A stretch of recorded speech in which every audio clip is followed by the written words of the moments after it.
we have before us the opportunity to forge for ourselves and for future generations a new world order, a world where the rule of law, not the law of the jungle, governs the conduct of nations. When we are successful, and we will be, we have a real chance at this new world order, an order in which a credible United Nations can use its peacekeeping role to fulfill the promise and vision of the UN's founders.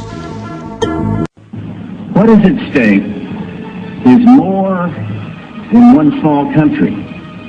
It is a big idea, a new world order.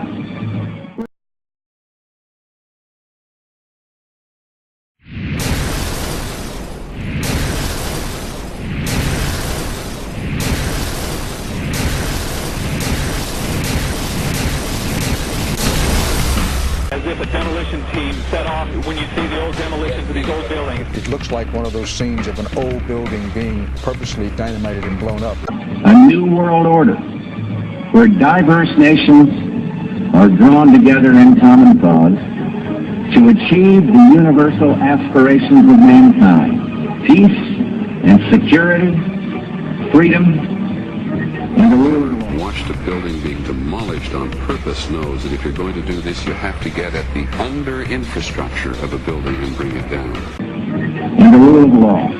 Out of these troubled times, our fifth objective, a new world order, can emerge. Now we can see a new world coming into view.